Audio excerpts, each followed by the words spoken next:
चश्मे वाले को लोग कैप्टन क्यों कहते थे। हमने क्या पढ़ा था कि जो कैप्टन कौन था, जो सुभाष चंद्र जी की मूर्ति पर चश्मा लगाता था, उसको लोग क्या कैप्टन कहकर पुकारते थे। अब वो कहते हैं कि ना तो सेनानी था, सेनानी मीन्स यहाँ पे सेनानी का अर्थ क्या है कि ना तो वो क्या था किसी सेना का सिपाही था, सेना का सिपाही ना होते हुए भी लोग उसको क्या कैप्टन क्यों कहते थे। आइए इसका उत्तर करते हैं। लोग चश्मे वाले को कैप्टन चश्मे वाला कहकर पुकारते थे।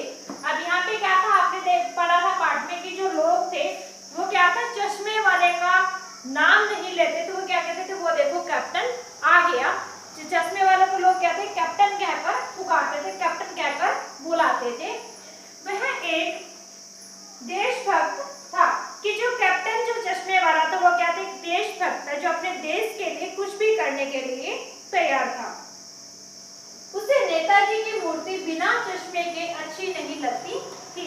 कि आपने पाठ में पढ़ा था कि जो मूर्तिकार था वो नेताजी की मूर्ति पर चश्मा बनाना भूल गया था। जो मूर्ति थी वो किसकी थी, संगमरमर के पत्थर की थी। लेकिन वो जो मूर्तिकार था कौन था, वो जो स्कूल का वहाँ पे जो स्कूल था लड़कों का, उसका जो इकलौता ड्राइंग मास्टर था, उसको मूर्ति बनाने के लिए बोला गया था। और उसने क्या था, मूर्ति तो उसने अच्छी बनाई, लेकिन जो चश्मा था नेताजी का उसको बनाना भूल गया था। अब जब भी वो मूर्ति की जो स्थापना की गई चौक पर चौराहे पर, तो क्या था, जब भी इसको कैप्टन देखता था कि जो मूर्ति है वो क्या है, बिना चश्मे की है, तो उसको बहुत ज्यादा बुरा लगता था। अब जब भी वो क्या था, उसकी जो भी उसकी क्या थी, जो छोटी सी दुकान थी, दुकान नहीं थी, वो क्या था, फेरी लगाकर अपने चश्मे बेचता था और किसी दुकान के सहारे अपने चश्मे मतलब दुकान लगाकर वो अपने चश्मे बेचता था। तो वो क्या करता था कि जो भी उसके पास चश्मे होते थे उनमें से एक चश्मा नेताजी की मूर्ति पर लगा देता था। अगर ग्राहक वैसा ही चश्मा मांगने जाता था जैसा चश्मा क्या था, नेताजी की मूर्ति पर लगा होता था, तो क्या करता था कैप्टन, वहां से चश्मा उतारा नेताजी की मूर्ति से और ग्राहक को दे दिया, और नेताजी की मूर्ति पर क्या करते थे, फिर दूसरा चश्मा लगा देते थे। इसके बाद वो कहते हैं कि इसीलिए वह उसको चश्मा लगा देता था कि वो क्या था, नेताजी की मूर्ति को बिना चश्मे के नहीं छोड़ता था। वह सेनानी नहीं था, पर फिर भी लोग उसे कैप्टन क्यों कहते थे यह रहस्य कोई नहीं जानता था। अब यहाँ पे क्या था कि ना तो वो किसी सेना का सैनिक रहा था, कि वो किसी भी सेना में भर्ती नहीं हुआ था जिससे उसको लोग सेनानी बोले, लेकिन फिर भी लोग उसको क्या थे, कैप्टन क्यों कहते थे। ये जो रहस्य था आज तक क्या था, उसको कोई नहीं जान पाया था कि लोग जो हैं कोई भी जो उसको कहते चश्मे वाले का नाम नहीं लेते थे, सिर्फ क्या थे कैप्टन उसको बोलते थे। तो कैप्टन क्यों बोलते थे, इस बात का रहस्य आज तक कोई नहीं जान पाया। आगे वो क्या कहते हैं, हमारा जो दूसरा प्रश्न है, पान वाले का एक रेखा चित्र प्रस्तुत कीजिए। अब यहाँ पे जो पान वाले का जिक्र आया था लेसन में, पाठ में, कि जो वहां पर चौराहे पर जहाँ पर नेताजी की मूर्ति थी वहां पे एक पान वाले की दुकान थी। तो पान वाले का जो भी रेखा चित्र था, जैसा पान वाला दिखाई देता था उसके बारे में पूछे कि जो पान वाले की जो भी हुलिया था वो कैसा था। आइए इसको उत्तर करते हैं। चौराहे कस्बे के चौराहे पर एक पान वाले की दुकान थी। कि जो कस्बा था, छोटा सा कस्बा था, उसपे क्या था, जिसको बाजार कहने के लिए जिसको हम बाजार कहते हैं, वहां पर क्या थी, दुकानें थी। वो ज्यादा नहीं थी कि इतनी थी कि उसको बाजार बोला जाए। अब वहां पे जो कस्बे का जो चौराहा था जहाँ पर क्या था, नेताजी की मूर्ति थी, वहां पर क्या था, एक पान वाले की दुकान थी। पान वाला एक काला मोटा और खुशमिजाज आदमी था। कि जो पान वाला था वो क्या था, काले रंग का था, और जो उसकी सेहत थी वो काफी मोटा था, और खुशमिजाज जो हमेशा खुश रहता था। तो वो क्या था, जो पान वाला था वो काला था, मोटा था और हमेशा खुश रहने वाला इंसान था या आदमी था। उसके खुद के मुंह में पान ठूसा हुआ था। वो क्या था कि जब भी हवलदार साहब वहां पर जाते थे पान खाने के लिए, तो हमेशा क्या था, उसके मुंह में पान ही रहता था। किसके, पान वाले के, जिसकी दुकान थी। अब वो जब भी हवलदार साहब उससे बात करते थे तो वो क्या करता था, पहले पान को थूकता था, फिर हवलदार साहब की बातों का जवाब देता था। उसके दांत लाल काले थे। अब वो क्या, जब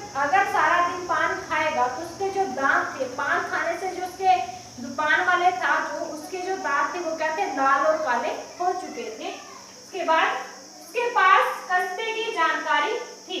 अब वो क्या था, वहां पर उसकी दुकान थी, तो उसको ज्यादा बड़ा तो कस्बा नहीं था, जितना बड़ा भी था उसको हर जो एरिया था हर तरफ की क्या थी उसको जानकारी थी। जो पान वाला था उसके पास पूरे कस्बे की जानकारी होती थी।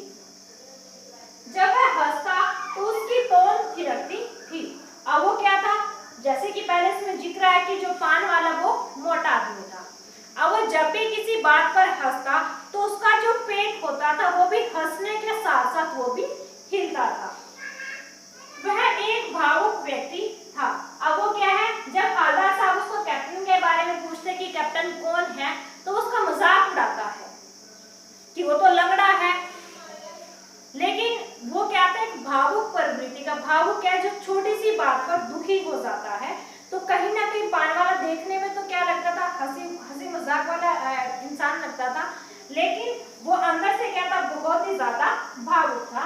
कैप्टन का मजाक उड़ाता था और उसकी मृत्यु पर दुखी भी था। अब वो क्या था, कैप्टन का हमेशा जैसे ही हवलदार साहब उसके बारे में बात करते थे कि कौन है ये चश्मा लगाता है, तो क्या था, पान वाला उसको बता देते कि हाँ कैप्टन है, वो उसकी मूर्ति पर चश्मा लगाता है। तो जैसे ही वो हवलदार साहब ने उससे पूछा कि क्या वो किसी सेना में भर्ती थे, क्या वो आजादी फौज के सिपाही थे, तो क्या था, वहां पर पान वाला क्या है, कैप्टन का मजाक उड़ाता है कि वो तो लंगड़ा है, वो क्या जाएगा फौज में। तो कहीं ना कहीं क्या था, उसका मजाक उड़ाता था। लेकिन जैसे ही उसकी कैप्टन की मृत्यु होती है और हवलदार साहब उससे पूछते कि आज जो है नेताजी की मूर्ति पर चश्मा नहीं है, वो क्यों नहीं है, तो जो पान वाला उसने क्या जवाब दिया कि साहब आज क्या है, कैप्टन नहीं रहा, उसकी मृत्यु हो गई है। तो ये सब कहते हुए उसकी आंखें भर आई थी, वो बहुत ज्यादा दुखी हो गए। उसके बाद हमारा तीसरा प्रश्न, वो लंगड़ा क्या पाएगा फौज में, पागल है पागल। कैप्टन के प्रति पान वाले की इस टिप्पणी पर अपनी प्रतिक्रिया लिखिए। जब वहां पे हवलदार साहब ने पूछा कि क्या वो किसी सेना के सैनिक थे या वो आजाद हिंद फौज के कोई सैनिक थे, लेकिन वो पान वाला उसका मजाक उड़ाता है किसका, कैप्टन चश्मे वाले का, कि वो तो क्या है, लंगड़ा है, वो तो पागल है, वो क्या जाएगा फौज में। क्योंकि एक फौज का जो सिपाही होता है वो शरीर में उसकी कोई भी कमी नहीं होनी चाहिए, वो पूरे तरीके से सही होना चाहिए। तो वहां पे वो क्या था, जो चश्मे वाला कैप्टन था वो एक टांग से अपाहिज था, इसलिए जो पान वाला उसका मजाक उड़ाता है। आइए हम इसका उत्तर करते हैं। हमारे विचार में पान वाले का कैप्टन को लंगड़ा और पागल कहना अनुचित है। अब यहाँ पे वो क्या कहते हैं कि जो अगर हम अपने ऊपर से सोचे, कि अगर हम खुद सोचे तो हमें क्या है, कहीं ना कहीं जो पान वाला था उसकी जो बात थी वो अनुचित थी, वो गलत थी। क्योंकि जो इंसान है उसको भगवान ने बनाया है, कि जो अगर वो एक टांग से अपाहिज है उसमें इंसान की गलती नहीं है, क्योंकि बनाता कौन है, सभी को भगवान बनाता है। तो कहीं ना कहीं क्या, जो पान वाले ने कैप्टन को क्या लंगड़ा और पागल कहा है, वो उसका कहना वो गलत है, अनुचित है। वह एक देशभक्त व्यक्ति की भावनाओं का मजाक उड़ा रहा है। अब यहाँ पे क्या है कि जो कैप्टन है पान वाला, सॉरी चश्मे वाला, वो क्या है, एक देशभक्त है, वो देश के बारे में सोचता है। लेकिन जो पान वाला है वो कहीं ना कहीं क्या है, जो कैप्टन है वो देशभक्ति के लिए, देश के लिए कुछ भी करने को तैयार है, और जो पान वाला है वो क्या करता है, उसका मजाक उड़ाता है। देश के प्रति जो उसका प्रेम है, देश के प्रति जो उसकी भावना है, कहीं ना कहीं उनका क्या है, मजाक उड़ा रहा है। आगे वो क्या करते हैं, उसके मन में कैप्टन के प्रति कोई भावना नहीं है। अब वो क्या है कि जो नेताजी की जो मूर्ति थी उसके ऊपर वो चश्मा लगाता था, कहीं ना कहीं देशभक्ति की भावना थी उसके अंदर, कि क्या वो कहीं ना कहीं जो एक महान व्यक्ति थे, कौन, सुभाष चंद्र बोस। अगर उस महान व्यक्ति की मूर्ति पर जो उसका एक हिस्सा था शरीर का, कौन, चश्मा, वो ही नहीं था, तो कहीं ना कहीं क्या था, वो भद्दा लगता था, गंदा लगता था कि नेताजी की मूर्ति पर चश्मा नहीं है। कहीं ना कहीं वो देश की भावना के लिए क्या था, उसकी मूर्ति पर चश्मा लगाता था। तो यहाँ पर क्या है, जो कैप्टन के प्रति उनके मन में, पान वाले के मन में कोई भी भावना नहीं थी और ना ही देश के प्रति कोई भावना थी। वह यह नहीं समझता कि कैप्टन ऐसा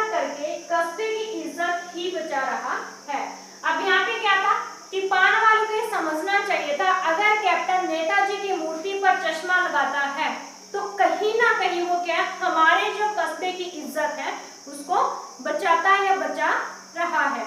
अगर नेताजी की मूर्ति पर चश्मा नहीं होगा तो कहीं ना कहीं जो बाहर से जो लोग आएंगे वो क्या कहेंगे, क्या इस कस्बे में रहने वाले लोगों को नहीं पता कि जो नेताजी की मूर्ति है उस पर चश्मा होना चाहिए, कि नेताजी की मूर्ति चश्मे के बिना अधूरी है। उसके बाद क्या है, और नेताजी की मूर्ति को पूर्णता प्रदान कर रहा है। नेताजी की मूर्ति चश्मे के बिना अधूरी थी, जब कैप्टन उस मूर्ति पर चश्मा लगा देता तो कहीं ना कहीं वो मूर्ति जो है वो पूरी हो जाती है। तो यहाँ पर वो यही कह रहे हैं कि जो नेताजी की मूर्ति पर जब चश्मा लगाते तो नेताजी की मूर्ति क्या पूर्ण हो जाती है, पूरी हो जाती है।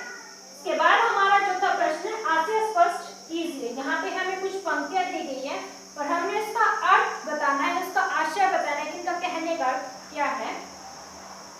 बार बार सोचते क्या होगा उस कौम का जो अपने देश की खातिर घर गृहस्थी जवानी सब कुछ होम देने वालों पर भी हंसती है और अपने लिए बिकने के मौके ढूंढती है। अब यहाँ पे क्या है, हालदार साहब कहते हैं कि मुझे क्या, मैं बार बार सोचकर बहुत ज्यादा परेशान हो जाता हूँ कि जो लोग देश के लिए अपना घर, अपनी जो गृहस्थी, अपना परिवार, अपनी जो जवानी है उसको होम कर देते, उसके लिए अपनी जवानी, घर और जो भी उनका जीवन है उसको दांव पर लगा देते हैं, लेकिन जो ऐसा करते हैं उस पर कुछ लोग हंसते हैं।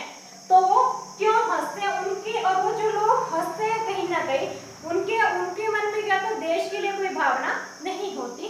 तो जो लोग ऐसे होते हैं वो कहीं ना कहीं क्या, अपने स्वार्थ के लिए, अपने खुद के काम के लिए बिकने का क्या है, मौका ढूंढते हैं। वो क्यों करते हैं ऐसा, उनके मन में जो देश के प्रति जो भावना है वो क्यों नहीं होती, इसका उत्तर हम अभी करेंगे। इसके बाद हमारा उत्तर है, लेखक के कथन का आशय है कि जिन लोगों ने अपने देश के लिए सब कुछ अर्पण कर दिया उन पर हंसने वाले, उनका मजाक उड़ाने वालों का क्या होगा। अब यहाँ पे जो लेखक है वो क्या कहते हैं कि जिन लोगों ने अपने देश के लिए सब कुछ अर्पण कर दिया, कि जिन लोगों ने देश के लिए अपना सब कुछ क्या निछावर कर दिया, देश के लिए अपना सब कुछ गवा दिया, उन लोगों पर हंसने वाले, कि जो लोग उन पर हंसते हैं, जो लोग उनका मजाक उड़ाते हैं, उनका क्या होगा। क्योंकि जो क्या है, जो लोग देश के लिए कुछ करते हैं उनके मन में देश के प्रति भावना होती है, देश के प्रति कुछ करने का जुनून होता है, लेकिन जो लोग उनका मजाक उड़ाते हैं तो उनका क्या होगा। जो देश पर प्राण निछावर करने वालों पर हंसते हैं वे अपने स्वार्थ के लिए बिकने को भी तैयार रहते हैं।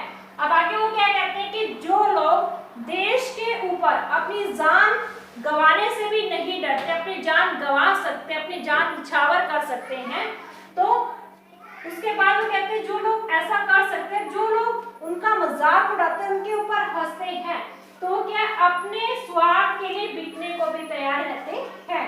अगर उनको अपना स्वार्थ पूरा करना है, अपना कोई काम पूरा करना है, तो देश के लिए, देश के जो देश का जो के प्रति जो भी उनकी भावना है उसको नहीं देखेंगे, वो अपना काम निकालने के लिए देश के प्रति, देश के विरुद्ध कोई भी कार्य कर सकते। क्यों?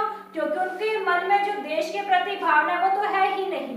उसके बाद वो कहते हैं कि हालदार, उसके बाद वो कहते हैं ऐसे लोगों के देश का भविष्य क्या होगा, कि जो लोग देश के प्रति कुछ भी करते हैं उनका मजाक उड़ाया जाता है, जो लोग उनका मजाक उड़ाते हैं, जिस देश में ऐसे लोग रहते हैं तो आने वाले जो उनका टाइम होगा, आने वाला जो समय होगा, उस समय में उन लोगों का क्या होगा, उनका भविष्य क्या होगा। उसके बाद वो कहते हैं हालदार साहब को यही चिंता थी, कि हालदार साहब क्या है, यही हमेशा सोचते थे कि जिस प्रकार पान वाले ने कैप्टन चश्मे वाले का मजाक उड़ाया, क्यों? क्योंकि जो चश्मे वाला था कैप्टन, वो अपने देश के प्रति क्या भावना रखता था, देश के प्रति कुछ करने का जुनून रखता था।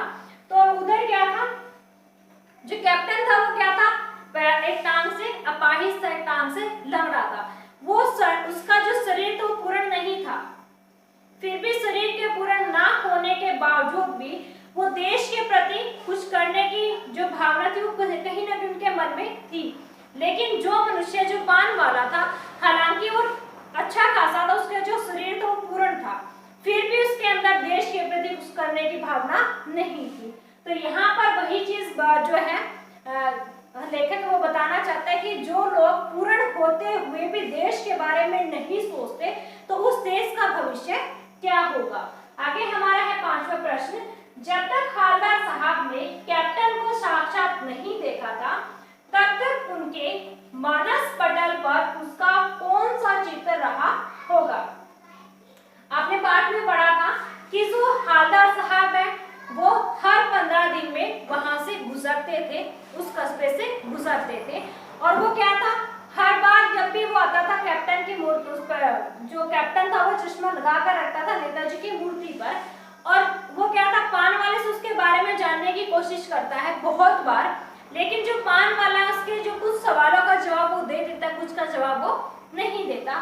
तो जो हालदार साहब जो कैप्टन की एक कल्पना करते कि कैप्टन देखने में कैसा होगा, क्योंकि लोग उसको कैप्टन कहते थे, तो वो उस कैप्टन के शब्द के आधार पर उसका जो है एक व्यक्तित्व अपने सामने वो बनाते हैं। तो वो पढ़िए, उसका उत्तर क्या है, जब तक हालदार साहब ने कैप्टन को साक्षात नहीं देखा था तब तक उनके मानस पटल पर कैप्टन का एक स्वस्थ, हष्ट-पुष्ट, लंबे चौड़े शरीर वाले स्फूर्ति युक्त फौजी का चित्र आ रहा था। अब तो क्या था, लोग उसको कैप्टन के नाम से पुकारते थे, तो कहीं ना कहीं हालदार साहब ने क्या सोचा कि हो सकता है वो किसी सेना में भर्ती रहा हो, किसी सेना का वो सैनिक रहा हो, या वो आजाद हिंद फौज का, जो सुभाष चंद्र बोस ने एक फौज की स्थापना की थी, एक फौज की जो टुकड़ी वो बनाई थी आजाद हिंद फौज, या वो क्या आजाद हिंद फौज का वो सैनिक रहा होगा। उसके आधार पर वो क्या है, वो क्या सोचता था कि जब तक कैप्टन को उन्होंने नहीं देखा था, हालदार साहब ने उनको असली में नहीं देखा था, अपने सामने नहीं देखा था कि वो कैसा है, तो वो क्या सोचते कि जो कैप्टन है वो क्या एक स्वस्थ आदमी होगा, उसका जो शरीर है वो पूर्ण होगा, और जो देखने में वो क्या अच्छा खासा होगा, हष्ट-पुष्ट मींस जो काफी ताकतवर होता है, लंबा कद वाला, बहुत ही अच्छी, जिसको देखने में मोटा ताजा आदमी जिसको हम कहते हैं, लंबे चौड़े, बहुत ही ज्यादा लंबे होंगे, लंबे शरीर वाले स्फूर्ति युक्त फौजी, कि जिसके शरीर में क्या बहुत ज्यादा स्फूर्ति होगी, बहुत ज्यादा तेजी होगी, और कहीं ना कहीं वो क्या कोई फौजी रहा होगा, किसी फौज में वो सैनिक रहा होगा, और वो क्या था, इसीलिए वो क्या अपने मानस पटल पर कैप्टन का एक चित्र बनाते हैं। तो कहीं ना कहीं जो कैप्टन, जब उसने देखा हालदार साहब ने कि जो कैप्टन है वो तो क्या है, जैसा मैंने सोचा था उसके बिल्कुल ही